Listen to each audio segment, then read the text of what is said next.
So we're just supposed to start talking? Yeah, Matthew. It's called a cold open. You just start talking about something tangentially related to the topic of the day. Like, this podcast is about the San Francisco Giants, right? You know that, right? Yes, of course I know that. I just, it's just weird to like not have Bob do the intro and us kind of just. I get it. But so here's how it works. You're just supposed to start talking about something like tangentially related to the Giants. Like, I don't know, ugly ass fonts. Oh, like the City Connect uniforms. Exactly like the City Connect uniforms. Yes, exactly like that. Weren't those awful? Which part? No, don't. You don't need to answer that because all of it was awful. I don't know where to begin. I mean, well, let's begin with the ugly ass fonts, right? I mean, I think that's the worst part. I mean, just because that's the part that you see first, and it's just like, it looks like a Smurf wrote that. Like, I don't even know. It's like Comic Sans cursive is what it is. I swear to God, I think the numbers are in Comic Sans. It looked. I do not like. I wasn't a big fan of the creamsicles either when they came out. I did like them a little bit more when they came out with the hard shell candy tops, the helmets. That's right. Those orange ones grew on me. I don't think these are going to grow on me. I looked through the media guide. I don't see where purple is a Giants color. No, I mean, here's the thing. I don't think as an organization you should be doing anything to get closer to being like the Rockies. Okay, so I think purple is a very bad choice. So yeah, no. I mean, okay. There's one thing that I do like about the uniform, at least in like that they tried it and it looks interesting to me, is the wavy, curvy, wackadoo pinstripes. Like, okay. If like you're on LSD, like pinstripes on LSD. Well, yeah, because I mean, I think they were trying to go for like the San Francisco vibe, and like the history, and so the summer of love and flowers and all that sort of stuff. I think that's what they were going for. So they were inspired by that. So that kind of makes LSD. Yeah, that totally makes sense. But the rest of it. Nah. Like, if they could have just had that with maybe, like, I don't know, a spray paint kind of effect, because that's what I thought they were going for, but then they got nervous and then pulled out of it, and so they were just like, oh, no, let's make that font a little more, 8-year-old. Well, the only thing that's going to redeem this for me is the hat. Like, if the hat is cool, then maybe I'll come around, but so far, I'm underwhelmed. I'm not going to be psyched if the pants are the same color as the top. Oh, they're going to be. Oh. They will. Oh, man. The whole black on black, no, I don't like that.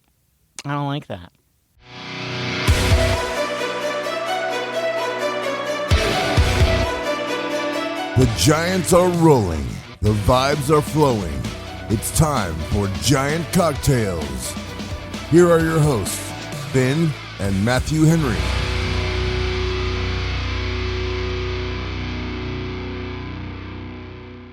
Welcome to season 5 of Giant Cocktails. Ben, did you ever think we'd get to season 5?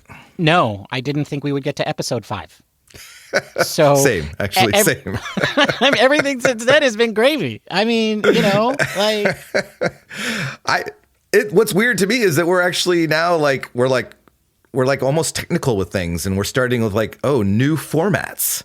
And every year we have a new opening. And so, there's a lot of things going on that now we're like in the biz.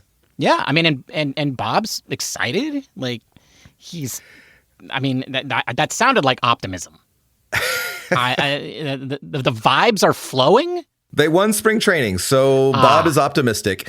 Folks, the intro will change as the Giants continue. Hopefully it won't. Hopefully we're playing the winning intro for the rest of the season.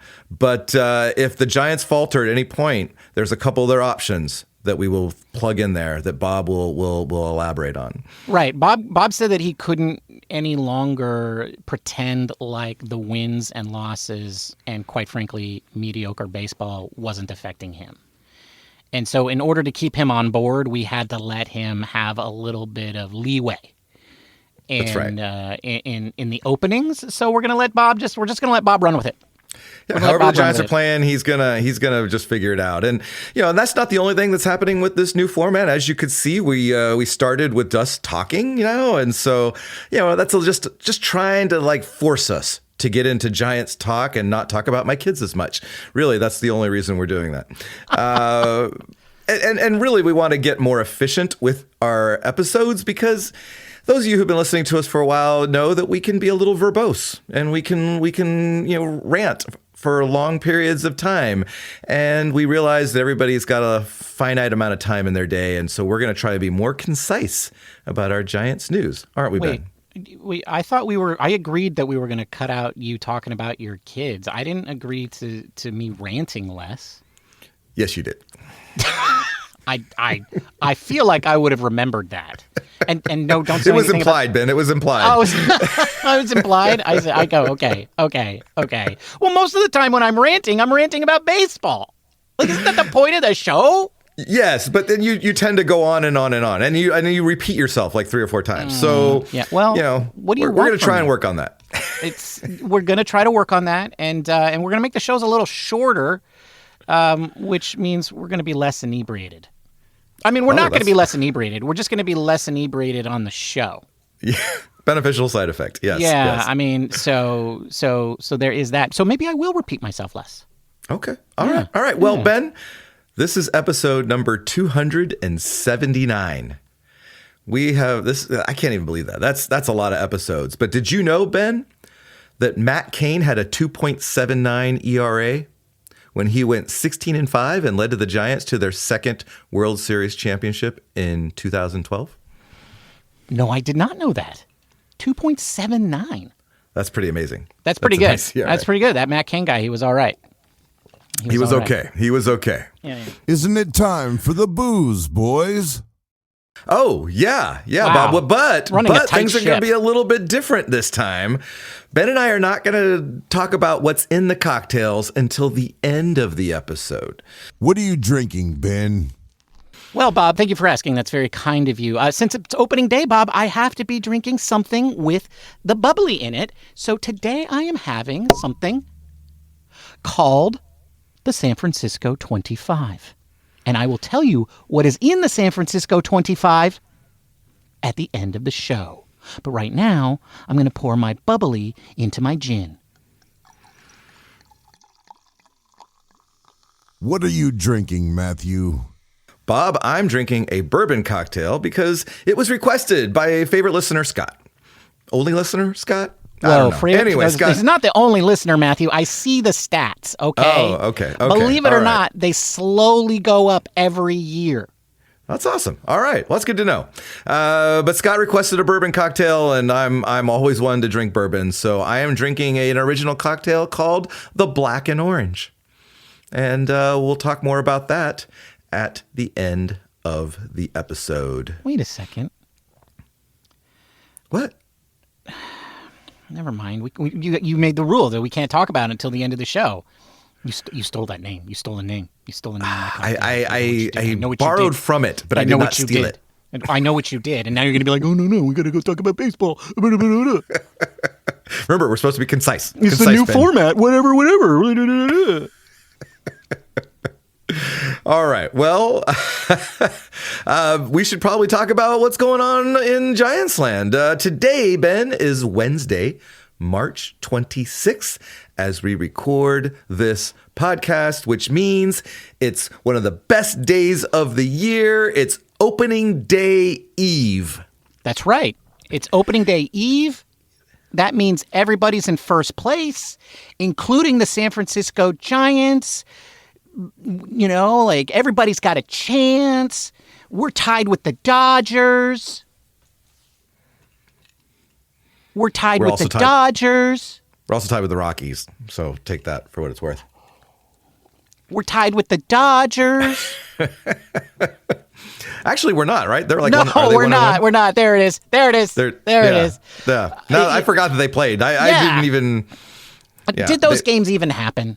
Like, no, they did not. Can we just pretend like they didn't? I'm pretending. Absolutely.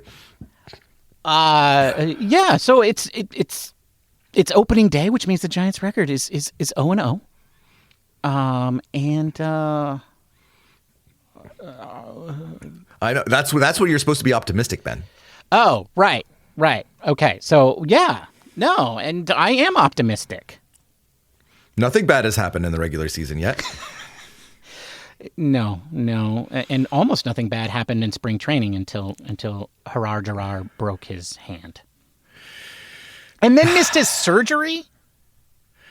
Yeah, he had a travel problem, which means he overslept and missed his plane. I was wondering, like, yeah, travel problems. They didn't really specify exactly what those problems were. I mean, there's like a gazillion flights that go down to LA. Like, I don't know. Yeah, I think that's probably what happened. But yes, so it is opening day. Yeah, well, that means, we're going to talk. So we got to talk about all the things that have been leading up to opening day. One is, we had some predictions on what the roster would look like. And we talked a little bit about it on Sunday, about how wrong we were on a couple of moves. But I think we need to give ourselves an overall grade. So we're going to talk about the opening day roster and how we had talked about how that was going to look. So we'll do that. And then one of my favorite times of the year, Ben, is that we are going to talk about our season predictions. Woohoo! Going to look into that crystal ball, and we're going to espouse all things positive about the Giants. Yeah, I got to drink my San Francisco 25 so I can feel loose when we get to the predictions because, I got to remember to be optimistic, but I also got to be like, I got to have some hot takes, and so this is literally my favorite episode of the year. This I love it. I do too. Yeah, because the Giants haven't disappointed me yet, and it's like I feel like I should reward them for that by giving it my fullest effort in the predictions. I'm feeling pretty good. I think I've got some doozies in me. All right. Well, before we get into that though, I did want to ask you. You and I are on the same team. All right. Yes. We love being on the same team. But let's say like all of a sudden you're traded to Locked On Giants. Okay. And then we meet up. We Bens meet is up. better than one. That's right. Exactly. That's what that show needs, 2 Bens. and so what happens when like we meet up for the first time? Like I just, like how does that work? I mean, Ben and I kick your ass is how that works. I mean, that's what would go down. That is what would go down. First of all, poor Ben, other Ben wouldn't get a word in edgewise. So no. But every now and then when I needed a stat, I just point at him. That's true. Okay. That's I like that. And it would just be like that scene from Moneyball. He says, yes. He'd be like, "Oh, you want me to say something?" I'd be like, "Yeah, when I point at you, yeah."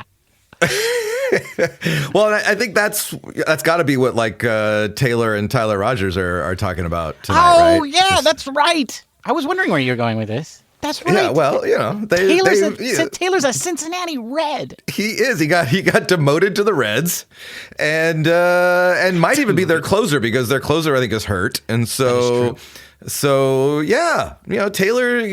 Nothing would be more poetic than the Giants walking one off against Taylor Rogers. And Tyler getting the win. Getting the win. I don't want to see him get 2 saves because that's also a possibility that could happen this weekend. So, but we're not talking about negative stuff. We're not. Oh, we're not talking about negative stuff? No. That's on the next podcast after the season is started. Exactly. You got to wait till the game starts. That's right. That's right. Because the spring charade is still in play. It is. There's 0-0. Come on. That's right. Even though they're a game out of first, they're 0-0 and they're a game out of first. Speaking of though, like just how things turn quickly. Off the air, I was asking you about your favorite opening day memories, and then it morphed into something dark. Well, because I don't have that many opening day memories. Like I just I was a season ticket holder for almost a decade, I think, and so I went to many opening days. Not most of the Giants usually open the season at home after like a week in. But so I call those opening days as well. The one that I do remember going to what was then Pac Bell Park on opening day, and that was pretty exciting. But in general, I don't really remember them. But there is one opening day that I do remember very well. And in a way, Matthew, it was Giant Cocktails' opening day. It was. It was. It was the opening day gut punch from 2021. Which I think was the title of one of our very first episode. Yeah, I think that was the opening day gut punch was the name of the episode that followed that. Episode 2. I don't know what we call all those spring episodes that we did that year. Season 0. I guess those are technically season 0. So I looked up that game because you got me curious, and because I had blocked out some key parts. Right, the Giants were up 6-1 going into the 8th in that game, and then just coughed it all up.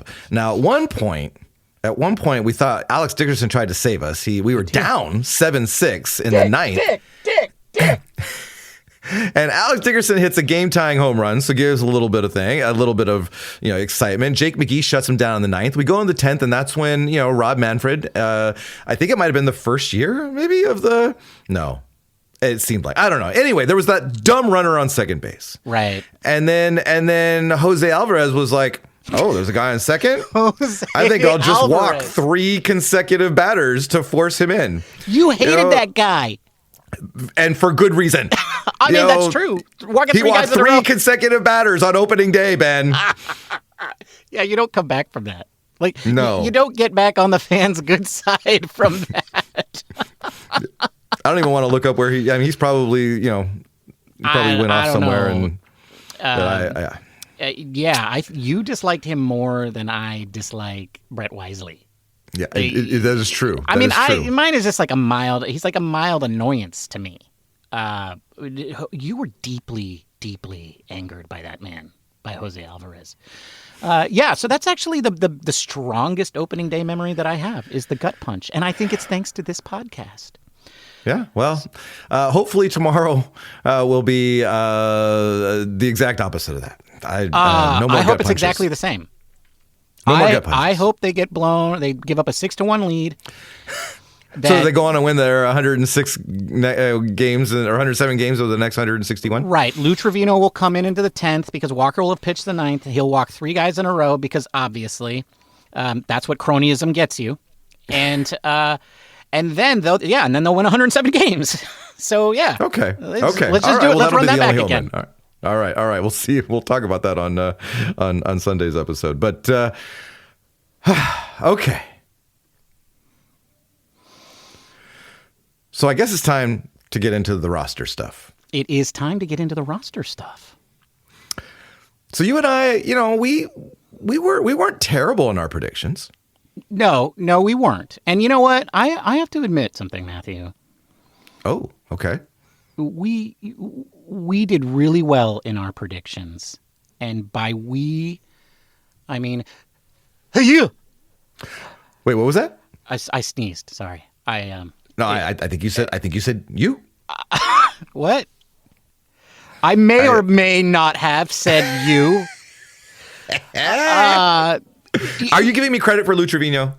I'm giving you credit for Lou Trevino. I'm also giving you credit for Landon Roop. For Landon Roop.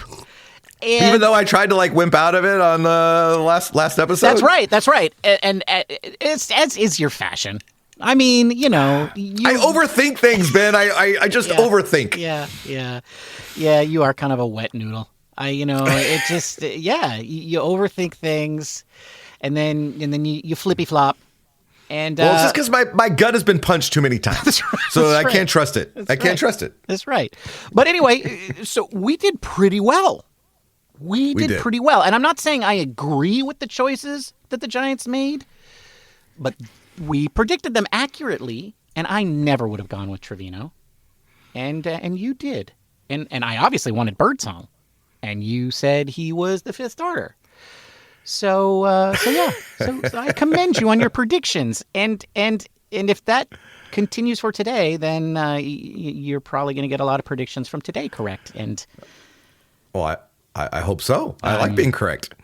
I'm probably not. But that's good for the Giants, because if my predictions are wrong and yours are right, that means it was a good season for the Giants. All right, well let's talk. So a couple of the surprises at the end, not to me, but to some, was Lou Trevino being added. He wasn't even on the 40-man roster. They had to DFA David Villar to put Lou Trevino on the 40-man, and then they brought him up to the active roster, which actually meant no left-handers in the bullpen. Right, but you have been saying all along, and this is why Spencer Bivens was on the roster for us, was that they like Spencer Bivens against lefties. And so he, in essence, is the first lefty, the first guy out of the bullpen, the early inning after lefty Eric guy. Miller. Yeah. Right. Yes. And so that's why Bivens is there. And everybody is saying it's Bivens that beat out Jelly for the job. Although, I mean, it's pretty, like, I think honestly, I mean, I think Trevino beat out. I think Jelly they both did. I think Jelly, like, in my opinion, Jelly is better than both of those dudes. Well, he's proven it over a longer period of time. Yeah, yes. right. And so what we heard out of Melvin was spring training matters, which is like gross. Like, well, I think that's it. That's gross. I think that you don't have to say anything else. It just seems like they were like, oh, these are the guys who were hot during spring, and we're going to bring them on, now. I mean, way to go and remind us all that you're a boomer, Bob. I mean, for crying out loud, you took 7 appearances and said those were more important than 58 appearances last year? Like, I just don't get that. Like, it just makes no sense to me. Jelly is better than both of these dudes. Lou Trevino has been out of baseball for so long. Baseball Reference called him an ex-player. Well, right. But I do think he did shed some light on that. And you may not agree with this, but he wanted to keep as many of these pitchers around as possible. Yeah. So that meant they had to put Lou Trevino on the roster because he was a non-roster invitee and he could have gone anywhere. And Jelly's got an option. So we'll see him. Jelly will be back at some point after Lou Trevino blows out his elbow again or something. Right. After Trevino loses 3 games that we wouldn't have lost otherwise. Yeah. Right. Yep. Right. I mean, and that's what being a guy's buddy gets you. Yeah. Well, and the other surprise was Christian Koss making the roster over your man Brett Wisely. And we both thought Wisely would make it because he was a left-handed bat, and they didn't have that off the bench with any of the other guys. And turns out that they must hate lefties.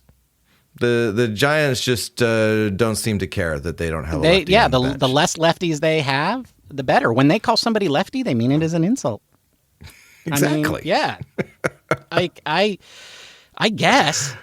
I mean, don't get me wrong. Like, I like this pick just because it's interesting, and honestly, like, Brett Wisely, he's put up replacement player numbers the past 2 years. Yeah, we've seen him. We see what he can do. He's probably not going to improve any over what we've got. So let's give Christian Koss a chance. And I almost said the kid, but he's not a kid. No, he's not. He's been around a little bit. He's 27. He's a rookie. He's never made his major league debut yet, but he's been around for a while. Yeah, I mean, historically, players play their best season at age 27. I do believe that is getting to be a little bit later in careers now. He could be another Mike Yastrzemski. You don't know. He could be.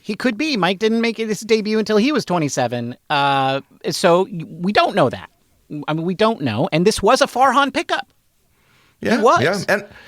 And I do like your when you said it's interesting, right? So there's that. And I would rather that than what we know in Brett Wisely. So yeah, let's give this kid a shot. They're young. Right. Pseudo young guy shot. Right. But when you boil it down, we had 26 choices, right? We got 23 correct, Ben. That's right.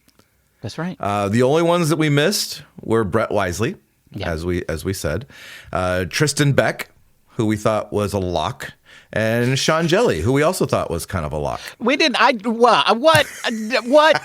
You thought he was a lock. I thought Jelly was a lock. I was a little bit on the fence about Tristan Beck, Ben, but you were like, no, he's got to be on there. God damn it! What is this? Lies. And everybody, nobody's going to go back and listen to the other episodes. So. I wanted Birdsong. You were like, nah, it's going to be Beck. I was like, the only reason I thought Birdsong, because I thought he's going to be the next man up, and I thought they would want him to be stretched out, but if he's pitched, maybe even this weekend when the weather gets cold and there's a rain delay, and then all of a sudden we see Birdsong for 4 innings, it's fine. It'll work out. I think I thought that it would be Bird. I like Birdsong and Harrison both not making it because I thought that was a real hot take, and that's why I went along with Beck. But the thing that really amazes me about all of these changes, Matthew, is that after Gerard Harar got injured, the Giants had a spot open up, and we threw around all kinds of crazy names. The sanest one seemed like Grant McCray because he could play the outfield. And Gerard is allegedly an outfielder. Instead, the Giants come back with 2 middle infielders in Casey Schmidt and Christian Koss. And I'm flabbergasted by that. I don't... Well, Christian Koss played like 50 innings in the minors, Ben, in the outfield. So, he's practically a veteran out there. Right. I think that roughly worked out to be like 6% of the innings that he played in the minor leagues were in the outfield. So at least he has done it.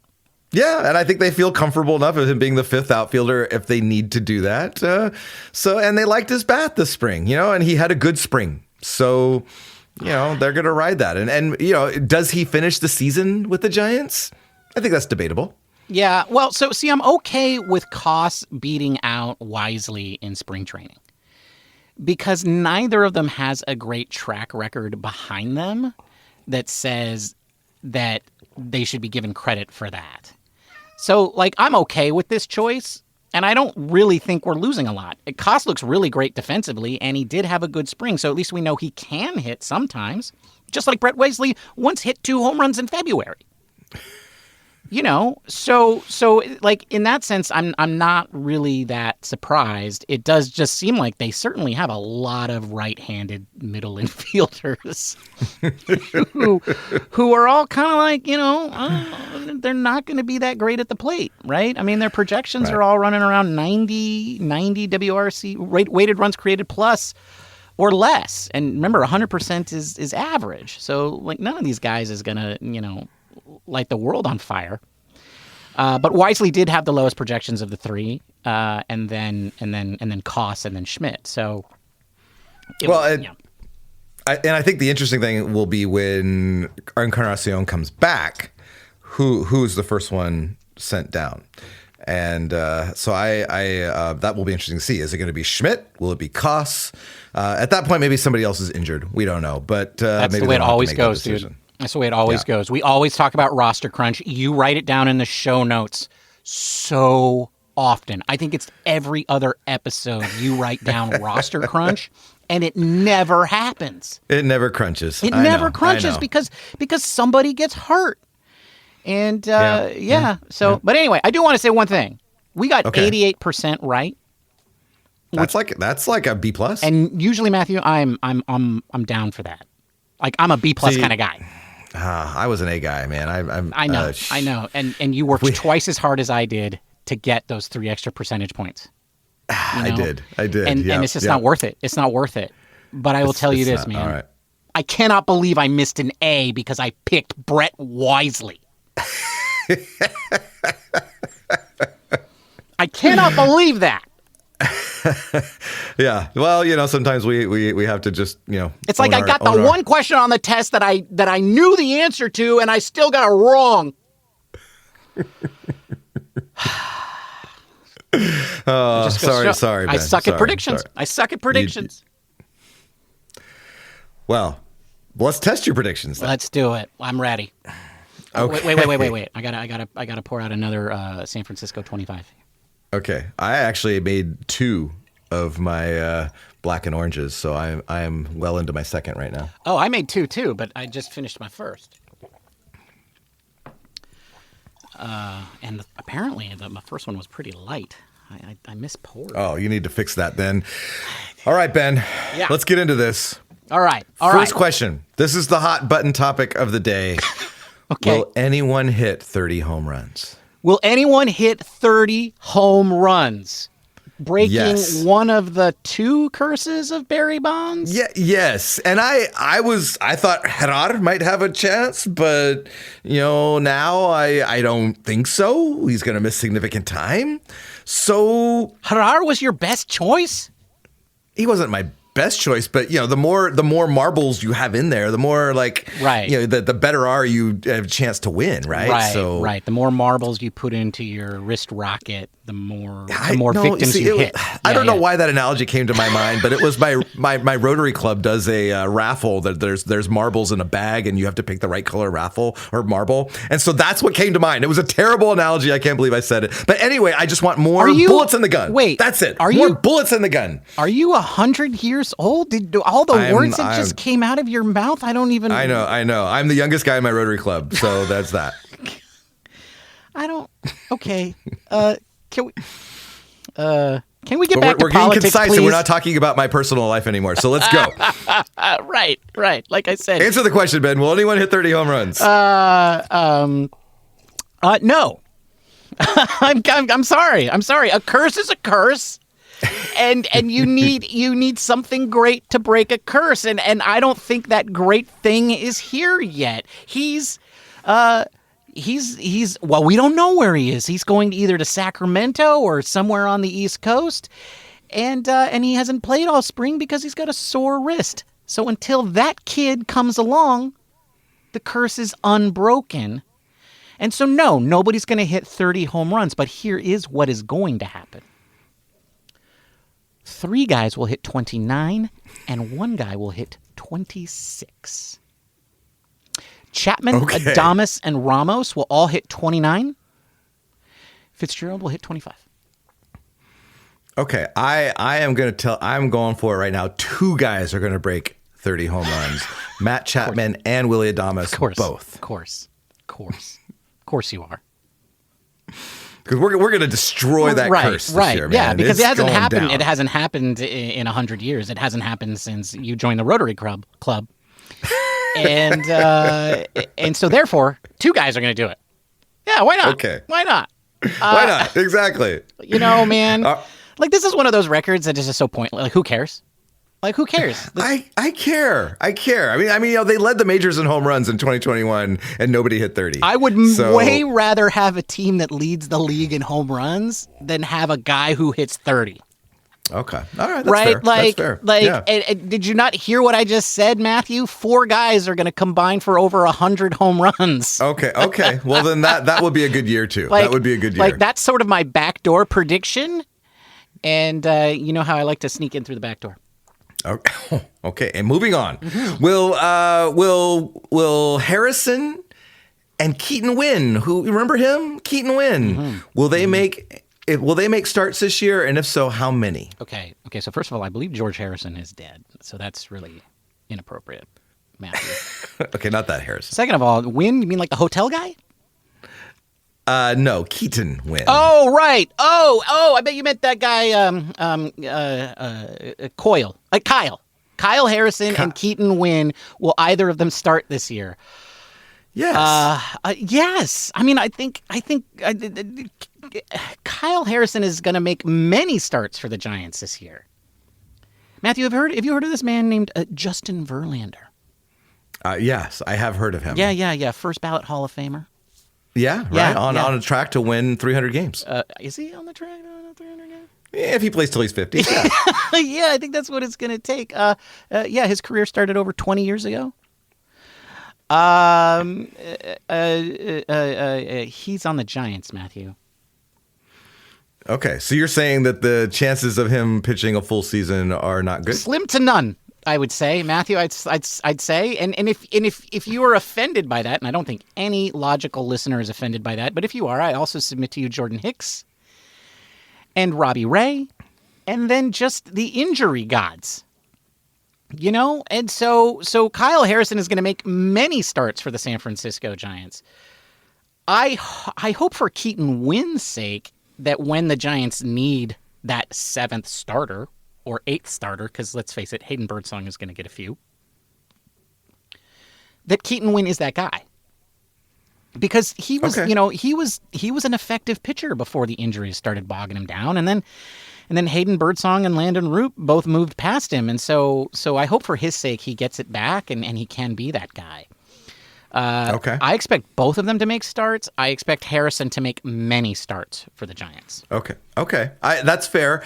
I think Justin Verlander is going to start at least 25 games. And I think that Hayden Birdsong will and Kyle Harrison will both make starts. I don't think Keaton Winn makes a start this year. Wow. Okay. I mean, he might not get the opportunity. Yeah, I can see it going your way. I can see it going your way. But I'm still going to say that, yes, both of these guys make starts. Winn will make a few. Harrison is going to make double digits. I agree with that. I think Kyle Harrison will make over 10 starts for sure. All right. Well, speaking of pitchers then, will a Giants pitcher win the Cy Young Award this year? Yes. Which one? Hayden Birdsong.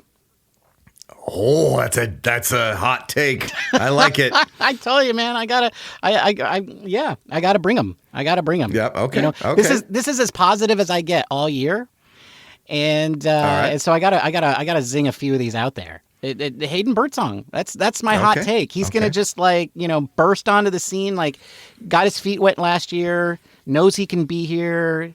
Now he's come back. He's smarter. He's got a chip on his shoulder after having lost to a guy who all he does is what? He throws a curveball. You know, what is this, Barry Zito all over again? I mean, okay. You know, okay. All right. Okay, don't come at me about how Barry Zito won a Cy Young Award and all that. Well, I'm going to go out on a limb. So I'm going to say that Logan Webb finishes third in the Cy Young voting because he's always in the top 7 or 8. And I'm going to say Robbie Ray wins the Cy Young Award this year. Wow. Okay. With his newfound changeup. I'm going there. I think that's not a horrible take. I'm officially going with Hayden Birdsong just because it's crazy. I don't know that I think this rotation is about the sum of its parts than it is any one individual guy. And it's just like having a team that leads the league in home runs but not having a guy who hits 30. Right, I think that's what this rotation is like, and I think Robbie Ray is a good choice for somebody who's looking for a dark horse. It's a flyer. Yeah, it's a flyer, but he's done it before. Yeah. He's looked good in the spring. Obviously, health is the main issue, but I feel like if he's healthy, he could put together that kind of season. So I'm going with that. I think people are growing on Logan Webb. I think Logan Webb will give you 200 innings and 16 wins, and that will put him in the hunt for sure. Yeah, if he can get back to where he was 2 seasons ago, and not that he was horrible last year, I think if he gets back to where he was 2 seasons ago and just does that again, I think the rest of the league is going to continue to, or at least the voters are going to continue to give more and more credit to innings pitched and understand how valuable that is to a team. So I think Logan Webb is going to edge up that scale. So if he was 4th place, he'll finish in 3rd or 2nd place. I guess he was in 2nd place one time, but I don't think he's going to win. Okay. All right. Next question, Ben. Will Bryce Eldridge show up before September? Oh my God, he better. He bleeping better. Okay. All right. My answer is no. Well, I'm going to say yes, right? Okay. Just because we need this, Matthew. We need this. Well, I mean, it would be a great story if Bryce Eldridge hits his way onto the club, before September. Yeah. Absolutely. Yeah. I don't think it's going to happen. Here's the next thing. We are relying on some guys that have a lot of potential, but really we haven't seen it consistently yet. Mm-hmm. So guys like Ramos, Fitzgerald, and even Jung-Hoo Lee. Yeah. Right. So my question to you is, will they disappoint or will they be as advertised? I think Ramos and Lee are both going to be above average, borderline all-star talent. I mean, I think Lee will be all-star talent. I think Ramos will be borderline, if not better. I think Fitzgerald will, quote unquote, disappoint because he'll be a below average major league player, but a solid contributor. But everybody will be like, oh, he sucks. So no, from Ben's perspective, none of them will disappoint, but people will look at Fitzgerald and say he had a crappy season. The casuals. Okay. I'm going to go on. I'm going to say that Fitzgerald is going to be a top 5 NL second baseman. And so I think that even against the Tigers, he had a home run. His power is underrated. His speed is legit. I think he will be a very serviceable second baseman. I think all 3 have above average seasons. I don't know if they're going to be all-stars, but I think they will all have above average seasons before the year is done. Wow. Okay. I mean, I want Tyler to succeed. I really want him because, like, everybody's like, his BABIP, blah, blah, blah, blah, blah. He's always had a high BABIP throughout his entire minor league career. So I would love to see him just put up more big numbers. But I'm a cynic, Matthew, and I gotta go with the dark side on this one. So I'm gonna say he's gonna have a below average season, but still be a major league player. Okay. Bob, we're running out of time. What time is it now? It's time for a lightning round. Oh, crap. Okay. All right. Yes. See, this is our biggest challenge, Ben. We said we were going to be quick to this thing. And now we gotta put our money where our mouth is. Okay. Lightning round. I got 10 words per go. Go. All right. Here we go. How many All-Stars will the Giants have this year, Ben? At least 1. All right. I say they have 3. Okay. 2. 3. Okay. All right. Ben, Christian Koss is the only rookie on the opening day roster. Does he win Rookie of the Year? I'm drunk, but I'm not that drunk. No? Okay. Not enough San Francisco 25s for Ben to turn that. I agree. No Rookie of the Year. But I think it's interesting that he's the only rookie because we have seen a lot of rookies over the last few years. And then a lot of guys that you think maybe they still have rookie status. No, folks. None of them have rookie status. Farhan fired all of his marbles out of his wrist rocket. That's right. In an effort to save his job. All right. Okay. Lightning round. Ben, how many wins will Logan Webb have? 17. Okay, I said 16. How many wins will Justin Verlander have? 6. No, I say, sit. God, that seems high. 6? All right, you said 6, though. All right. Benjamin, I 6? say 10. No. I say 10. 10? Yes. 10? All right, now the 2 most important questions that we always ask every year. Ben, will the Giants make the postseason? Come on, folks. This is Ben talking. No. They're not going to make the postseason. No. All right, absolutely they're going to make the postseason. They're going to be better than the Padres. They're going to finish right behind the Arizona Diamondbacks. And the National League West will have 3 entrants into the playoffs this year. Mark my words. Wow. Finally, Ben, what will the Giants' overall record be? Well, I will say this. The Dodgers will win the West. They will not win 100 games. The D-bags will make it interesting all the way down to the last week. The Giants will finish in a distant 3rd. The Padres will implode. The Giants have a possible ceiling of 88 wins and a possible floor of 76 losses, but that's what I did last year, and quite frankly, I'm holding myself to a higher standard this year, so I'm going to give it to you in one number. This has been being super optimistic. The Giants will win 84 games. Because all of the young guys that are supposed to do something will do something. Tyler Fitzgerald will be the biggest quote-unquote disappointment. And the injury bug will not come for the Giants because if it does, the Giants are so not deep. They're shallow. They're shallow, Matthew. They're as shallow as me. They're as shallow as my soul. 6-win improvement. 6-win improvement is pretty good. So I can't fault you too much. I wanted to pick the lowest number possible that still sounded like a good record. Okay. Well, I'm going all in. I'm saying 88 wins. So the ceiling. You're going with Ben's ceiling. I am, and that's going to get him into a wild card spot low. for that sure. Sounds low, Matthew. That sounds low for you. You don't want to bump it up? Well, I'm going because I've been burned too many times when I go into the 90s. So I'm trying to hold myself back a little bit. Oh. I could get you to 90 again. Well, there you have it, folks. The Giants are going to have a winning record. The youth movement has arrived. The one thing that I am 100% sure of, Matthew, is the Giants will play better baseball this year because they're going to get back to playing the fundamentals. They're going to be less New York Yankees and more evil Empire. All right. Well, I agree with you. I think the Giants, we will see a better product out on the field this year, and I think that's going to translate into wins.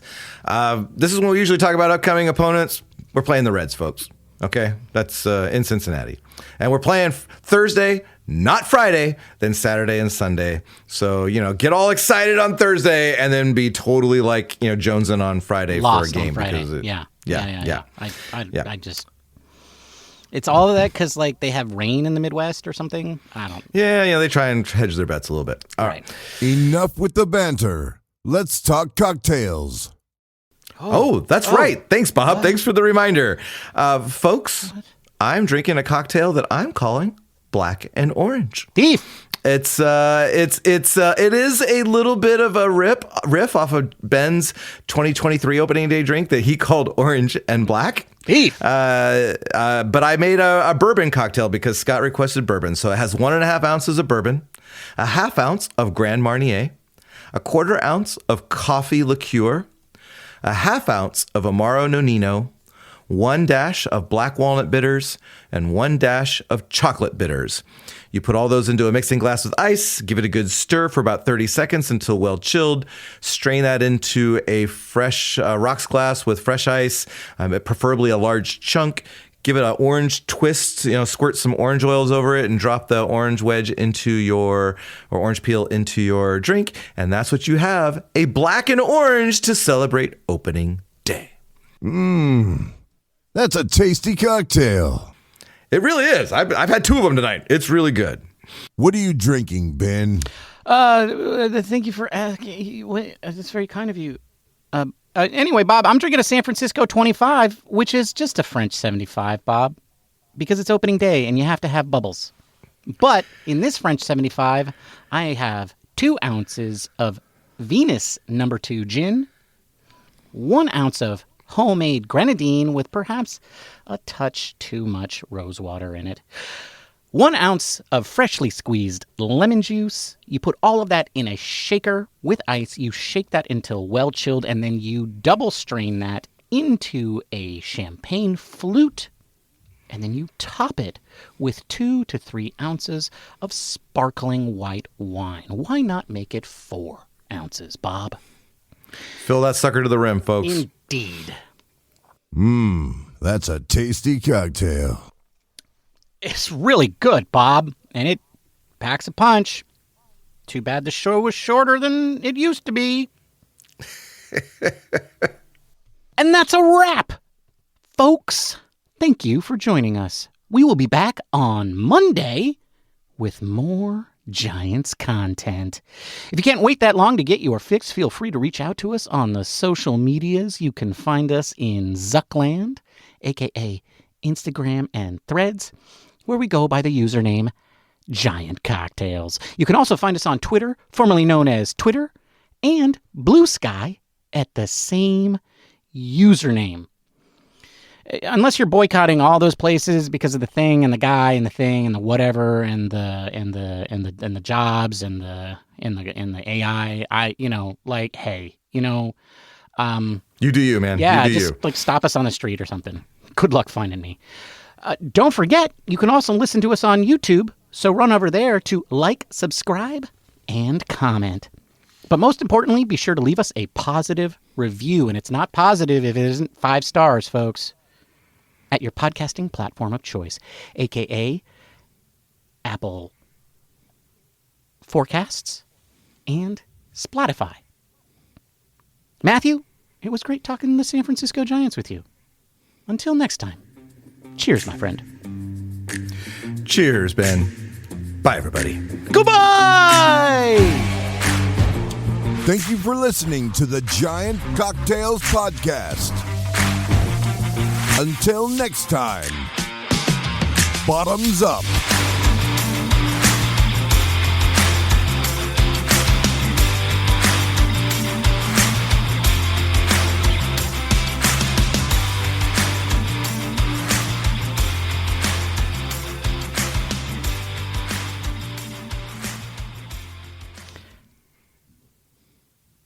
Oh, wait. Yeah. Like that. I get to like just draw it out as long as I want. Until I edit it back in. But yeah. See, that's what I used to edit the ones where I did the ending. It's not fair. That's not fair. It's not fair. God damn it. Just say goodbye, man. This is my favorite thing, Matthew, is not saying goodbye and watching you just get all bent out of shape. You're like, I gotta go edit. I gotta go shine the doo-ding. I gotta I got a life, Ben. Let's go. I gotta go let the cat out. I gotta go drop a deuce. I gotta go do something. And then it's just like, and then suddenly I'm just like, goodbye. That's it? That's the goodbye? That's the goodbye.